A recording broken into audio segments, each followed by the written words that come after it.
गणेश चतुर्थी व्रत कथा। नमस्कार भाइयों बहनों, जय माँ गायत्री। आप सभी का मेरे YouTube चैनल शुभकर माही अष्टो में स्वागत है। आज के इस वीडियो में सुनते हैं गणेश चतुर्थी व्रत कथा। आप सभी से अनुरोध है, अगर आप मेरे चैनल पर पहली बार आए हैं तो प्लीज हमारे चैनल को सब्सक्राइब, वीडियो को लाइक और वीडियो को ज्यादा से ज्यादा शेयर अवश्य करें, ताकि आपके साथ साथ आपके अपने भी इस कथा का लाभ ले सकें।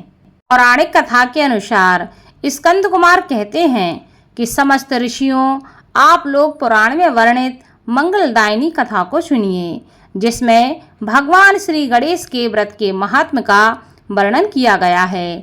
हे द्विजवरों, जिस समय पांडु पुत्रों को वनवास हुआ, वे सब धर्म परायण और भगवान कृष्ण की उपासना करते थे।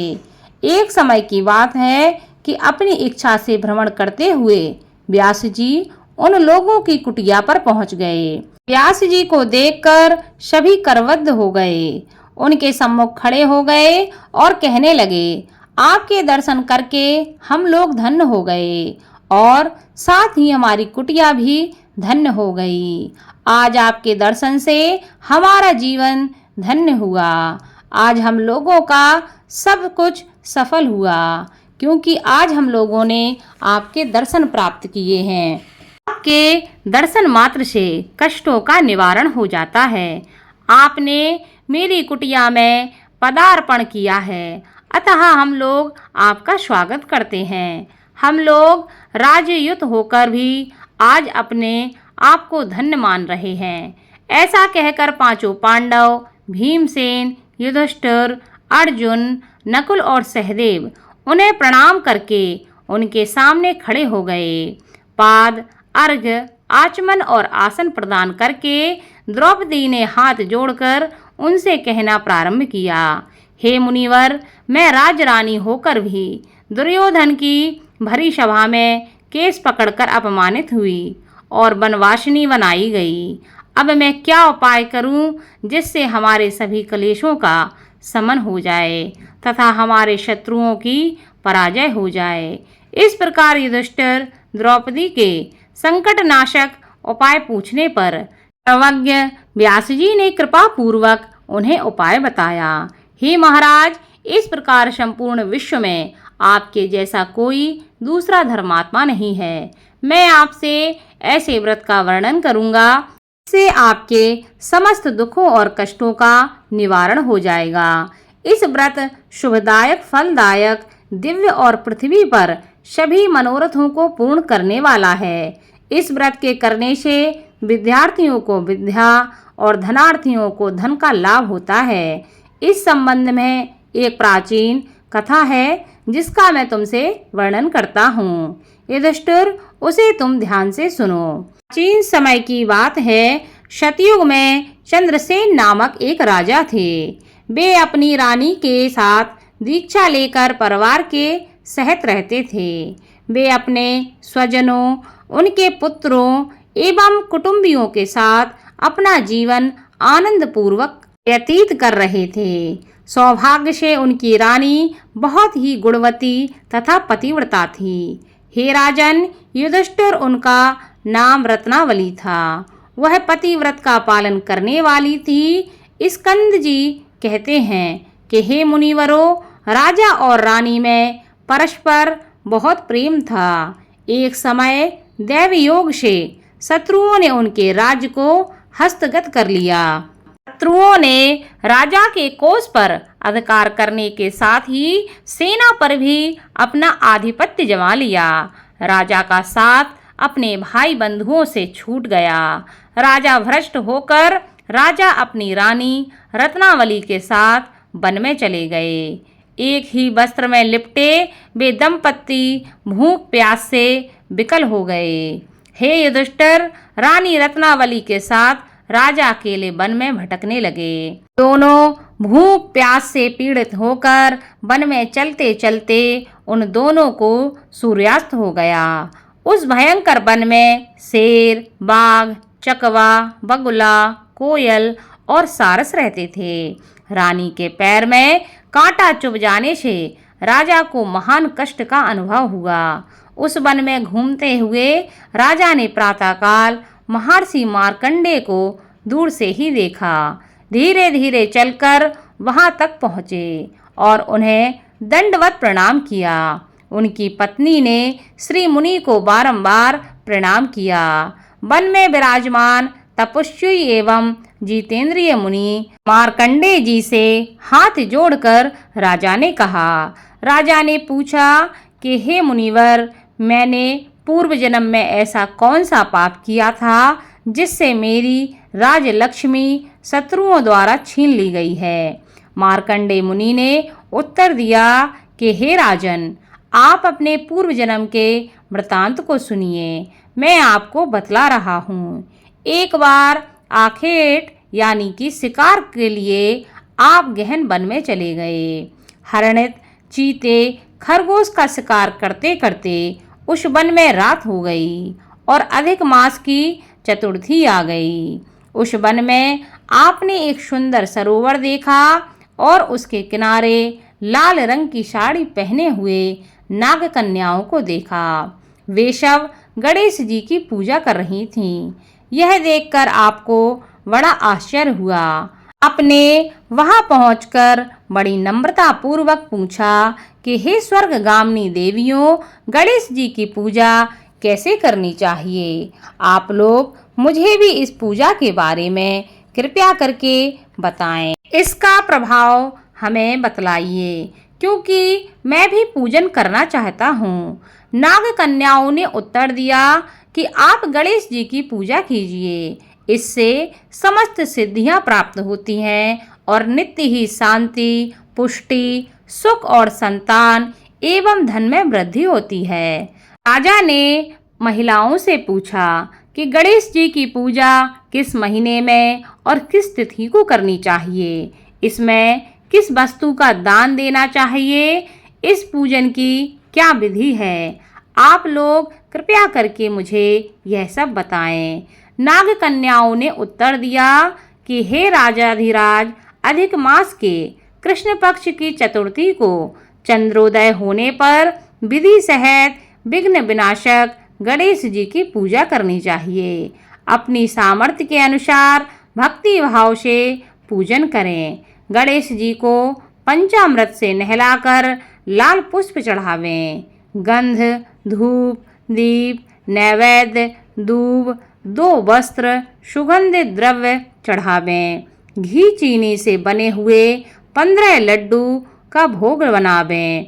उसमें से 5 लड्डू गणेश जी को अर्पण करें और 5 ब्राह्मण को दान दे दें।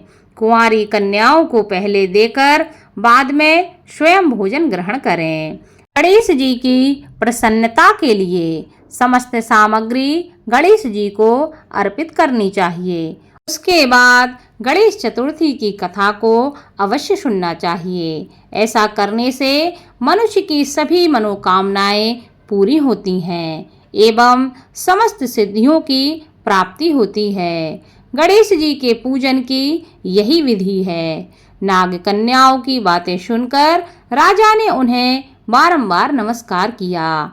इस प्रकार राजा ने वहां गणेश जी के व्रत का मन में संकल्प करके सरोवर के तट पर जाकर गणेश जी का ध्यान किया और वहां से चले गए।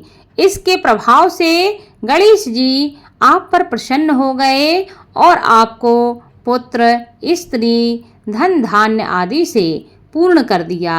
आपके महल में रत्नों के हार, स्वर्ण, गौ, हाथी एवं घोड़े, धन धान्य की वृद्धि होने लगी। कोई भी अभाव आपके जीवन में ना रहा। लेकिन कुछ दिनों के बाद आप धन को पाकर अपना व्रत भूल गए। इसके अनंतर आप उस जन्म में मृत्यु को प्राप्त हुए। हे राजन, उस जन्म में जो पूजन किया था उसके प्रभाव से आपका जन्म राजवंश में हुआ और सहृदय की मित्रता, सुंदर नारी का समागम एवं सुंदर शरीर की प्राप्ति होने से धनमद में आकर आपने व्रत करना छोड़ दिया, जिसके कारण आपकी ऐसी दुर्गति हुई है। राजा ने पूछा कि हे ब्राह्मण, अब मैं कौन सा काम करूं जिससे वर्तमान संकट से मुक्ति मिल जाए, जिस उपाय से हमारे जीवन के विघ्नों और कलेशों का नाश हो जाए तथा मुझे शांति की प्राप्ति हो। हे मुनि श्रेष्ठ, कृपया करके मुझे उपाय बताएं। मार्कंडेय मुनि ने कहा कि हे महाराज, पूर्वोक्त रीति से आप गणेश जी की पूजा कीजिए और संकटनाशन गणेश जी के व्रत को कीजिए। इससे गणेश जी प्रसन्न होंगे और आपको पुनः राज्य वैभव प्राप्त होगा। इसलिए संपूर्ण कष्टों के समनार्थ आप स्वयं गणेश जी की पूजा कीजिए। व्यास जी कहते हैं कि मार्कंडेय जी की बात सुनकर राजा ने उन्हें प्रणाम किया और अपने भवन को लौट गए। रानी के साथ राजा ने भक्ति पूर्वक विधिवत व्रत करना प्रारंभ किया। व्रत के करने से उनके शत्रुओं का नाश हुआ। उन्होंने अपना खोया हुआ राज्य पुनः प्राप्त किया। गणेश जी की पूजा करने से सभी वस्तुएं सुलभ ही हो जाती हैं और सभी कार्यों में सफलता मिलने लगती है। स्कंद कुमार जी कहते हैं कि व्यास जी के वचन सुनकर महाराज युधिष्ठिर ने हाथ जोड़कर उनसे फिर से पूछा।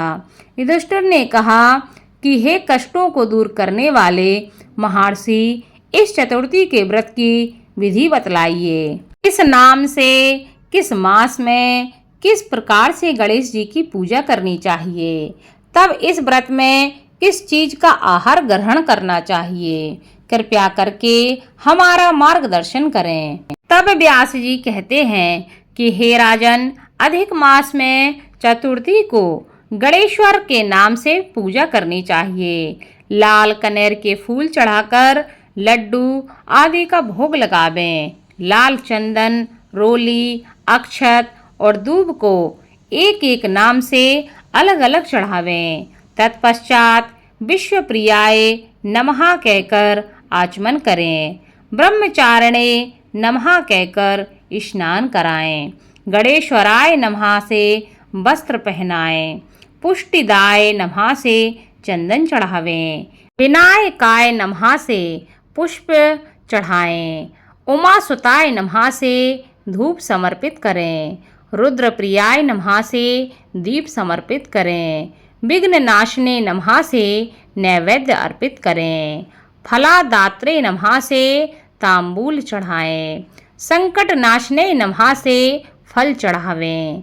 इसके बाद विघ्न विनाशक गणेश जी से प्रार्थना करें कि हे सुंदर मुख वाले गणेश जी, मैं भव बाधा से ग्रस्त एवं भय से पीड़ित और कलुषों से संतप्त हूँ। आप मेरे ऊपर प्रसन्न होइए। हे दुख दारिद्र के नाशक गणनायक जी, मेरी रक्षा कीजिए। हे विघ्नों के विनाशक, आपको बारंबार प्रणाम है। उसके बाद इस मंत्र से पुष्पांजलि देकर चंद्रमा को अर्घ देवें। हे क्षीर सागर ग्रह संभूत, हे द्विजराज, हे षोडश कलाओं के अधिपति, शंख में सफेद फूल, चंदन, जल, अक्षत और दक्षिणा लेकर हे रोहिणी सहित चंद्रमा, आप मेरे अर्घ को स्वीकार करें। मैं आपको प्रणाम करता हूँ। उसके बाद ब्राह्मण को भोजन करावें, लड्डू और दक्षिणा दें। देवता तथा ब्राह्मण से आशीर्वाद ग्रहण करें। अन्य द्वारा स्वयं आहार ग्रहण करें। रात्रि में भूमि पर शयन करें। लालच विहीन होकर क्रोध से दूर रहें। हर महीने गणेश जी की प्रसन्नता के लिए निम्न व्रत करें। इसके प्रभाव से विद्यार्थियों को विद्या, धनार्थियों को धन प्राप्ति होती है एवं कुमारी कन्याओं को सुशील वर की प्राप्ति होती है। और सौभाग्यवती रहने वाली महिलाओं अगर यह व्रत करती हैं तो दीर्घ काल तक पति का सुख भोगती हैं। विधवा रहकर व्रत करने पर अगले जन्म में वह हमेशा सधवा होती हैं एवं ऐश्वर्यशालिनी बनकर पुत्र पौत्र आदि का सुख भोगती हैं और अंत में मोक्ष को प्राप्त करती हैं। पुत्रेक्षु को पुत्र लाभ एवं रोगी को रोग निवारण मिलता है। भयभीत व्यक्ति भय से रहित हो जाता है एवं बंधन में पड़ा हुआ व्यक्ति बंधन से मुक्त हो जाता है। व्यास जी कहते हैं कि हे राजन, इस प्रकार आप भी इस व्रत को कीजिए। इस संकट नाशक चतुर्थी व्रत करने से आप गणेश जी की कृपा से अपने राज्य को पुनः प्राप्त कर लेंगे। राजा युधिष्ठिर ने इस व्रत को किया। इसके प्रभाव से उन्हें संपूर्ण शत्रुओं को रणभूमि में परास्त करके भारतवर्ष का राज्य अपने अधीन कर लिया। बोलो भगवान गणेश की जय।